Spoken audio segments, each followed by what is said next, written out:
जी अस्सलाम वालेकुम बच्चों, कैसे हो आप सब लोग। Hope you are doing fine. बच्चों आज हम लोग बात करेंगे 7th क्लास साइंस और हमारा जो टॉपिक है that is bronchi and lungs. Bronchi and lungs. Lungs का तो बच्चों आपको पता है किसको कहते हैं, फेफड़ों को कहते हैं। और उसके बाद हम लोग बात करेंगे ब्रोंकाई के हवाले से। देखिए बच्चों, कल के टॉपिक में हम लोगों ने बात की थी ट्रेकिया के हवाले से कि जो ट्रेकिया है उसको आप क्या नाम देते हो, वेट पाइप का भी नाम देते हो। तो जैसे ही ये जो ट्रेकिया है ये नीचे जाती है हलक से, तो ये दो हिस्सों में डिवाइड हो जाती है, ठीक है। और वो जो दो हिस्से हैं उनको आप क्या नाम देते हैं, वो ट्रेकिया जो है ये लंबी सी नाली होती है सी शेप की, ठीक है। और उसके बाद ये दो हिस्सों में डिवाइड हो जाती है। तो ये जो दोनों हिस्सों में इसको आप क्या नाम देते हो, ब्रोंकाई का नाम देते हो। और अगर आप इसको सिंगल पढ़ोगे तो ब्रोंकस कहेंगे, ठीक है बच्चों, ब्रोंकस का नाम देंगे। अगर ये डबल होगा मतलब ज्यादा होगा तो फिर इसको ब्रोंकाई कहेंगे, और अगर सिंगल देंगे तो इसको क्या नाम देंगे, ब्रोंकस का नाम देंगे। और ब्रोंकस का काम क्या होता है, ये जो हवा होती है जिसको आप अपने नोज और माउथ के जरिए अंदर की तरफ लेकर आते हो, तो ब्रोंकाई क्या करते हैं, उस हवा को आपके फेफड़ों की तरफ लेकर जाते हैं, लंग्स के अंदर लेकर जाते हैं। याद रखिएगा बच्चों कि जो लंग्स हैं वो आपके रेस्पिरेटरी सिस्टम का मोस्ट इंपॉर्टेंट पार्ट है, ठीक है। इन अदर वर्ड्स आप ये कह सकते हो कि जो फेफड़े हैं वो क्या करते हैं, हवा को साफ करते हैं और उसको आपके पूरे जिस्म तक पहुंचाते हैं, ठीक है बच्चों। तो वापस चलते हैं, ये जो ब्रोंकाई है इनका काम क्या होता है, ये हवा को फेफड़ों तक लेकर जाते हैं, ठीक है बच्चों। तो जितने भी ब्रोंकाई हैं वो आगे जाकर, या जितने भी ब्रोंकस हैं वो आगे जाकर मजीद छोटे छोटे पार्ट्स में डिवाइड हो जाते हैं। मतलब मैं यहाँ पर लिखता हूँ ब्रोंकस, तो जितने भी ब्रोंकस होंगे वो सारे के सारे आगे जाकर मजीद छोटे छोटे पार्ट्स में डिवाइड हो जाते हैं, जिनको आप क्या नाम दोगे, ब्रोंक्यूल्स का नाम देते हो, ठीक है। ब्रोंक्यूल्स का नाम देते हो।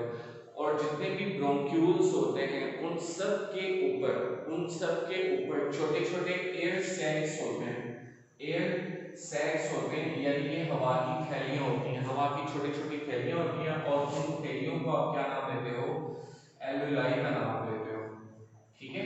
एल्वेलाई का नाम देते हो, ये छोटी छोटी एयर सैक्स होती हैं, ठीक है बच्चों। और जितनी भी एल्वेलाई होती हैं वो सारी की सारी घिरी होती हैं, they all are surrounded by blood capillaries. Blood capillaries बच्चों खून की नालियां होती हैं, ठीक है। ब्लड कैपिलरीज क्या होती हैं, खून की नालियां होती हैं, और सारी के सारी एल्वेलाई ब्लड कैपिलरीज के ऊपर घिरी होती हैं। अब बच्चों जरा गौर कीजिएगा, ट्रेकिया से हवा आ जाती है ब्रोंकाई, सिंगल ब्रोंकस के अंदर। ब्रोंकस क्या करता है, वो मजीद छोटी छोटी डक्ट्स में या नाली में तकसीम हो जाता है, जिसको आप ब्रोंक्यूल्स कहते हैं। हर ब्रोंक्यूल्स के आखिरी सिरे पर क्या होते हैं, एयर सैक्स होती हैं, हवा की छोटी छोटी थैलियां होती हैं, जिनको आप क्या नाम देते हो, एल्वेलाई का नाम देते हैं, ठीक है। तो यहाँ से हवा सफर करते हुए कहाँ तक आ जाती है, एल्वेलाई के अंदर आ जाती है। एल्वेलाई के इर्द गिर्द क्या होती है, ब्लड कैपिलरीज होती हैं, ठीक है। तो एल्वेलाई से हवा कहाँ पर शामिल हो जाती है, ब्लड कैपिलरीज तक। अब ब्लड कैपिलरीज का काम क्या होता है कि ये जो ब्लड होता है उसको पूरे जिस्म तक पहुंचाती है, ठीक है। तो यहाँ से एल्वेलाई से जो हवा में मौजूद ऑक्सीजन होती है वो आपके ब्लड के अंदर मिल जाती है, और ब्लड कैपिलरीज उनको क्या करती है, पूरी बॉडी के जितने भी सेल्स हैं उन तमाम सेल्स तक लेकर जाती हैं, ठीक है।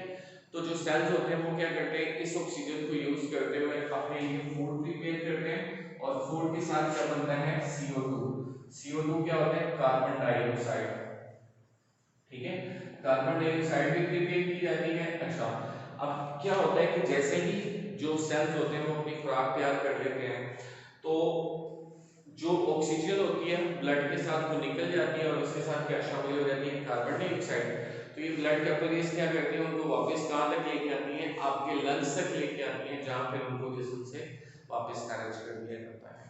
तो ये बच्चों छोटा सा आपका टॉपिक था, ब्रोंकाई एंड लंग्स। नेक्स्ट नीचे देखिए जरा बच्चों, हाउ डू वी ब्रीथ, हम किस तरह से सांस लेते हैं, ठीक है।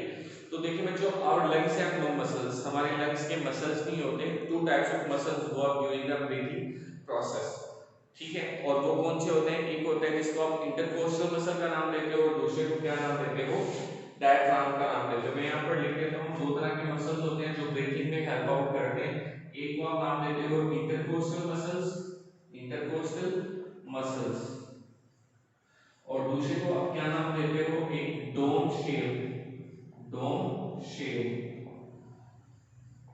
उसको आप क्या नाम देते हो, डायफ्राम का नाम देते हो।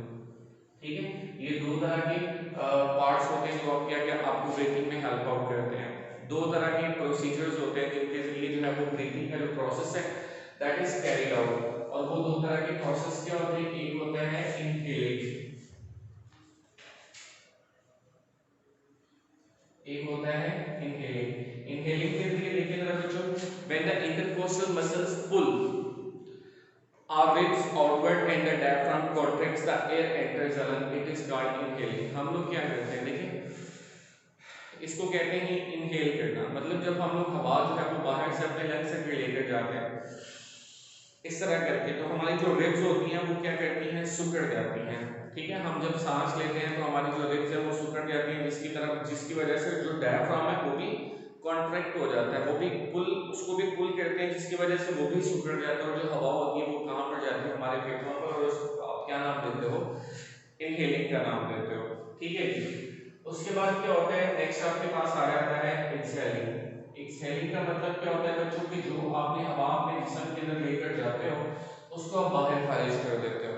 ठीक है, अगेन देखें इनहेलिंग क्या होता है कि जो आपके इंटरकोस्टल मसल होते हैं ना, बेसिकली इंटरकोस्टल मसल आपकी जो पसलियां होती हैं उसको बाहर की तरफ खींचते हैं, जिसकी वजह से आपका जो डायफ्राम होता है वो कॉन्ट्रैक्ट हो जाता है, वो सिकुड़ जाता है, जिसकी वजह से हवा आपकी बॉडी के अंदर चली जाती है।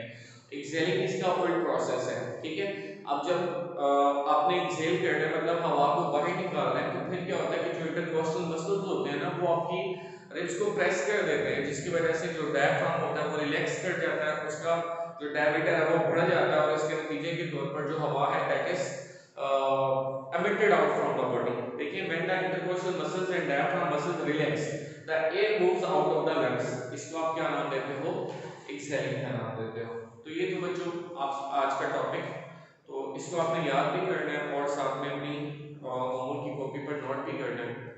मिलते हैं नेक्स्ट वीडियो के अंदर, बहुत सारा ख्याल रखिएगा अपना।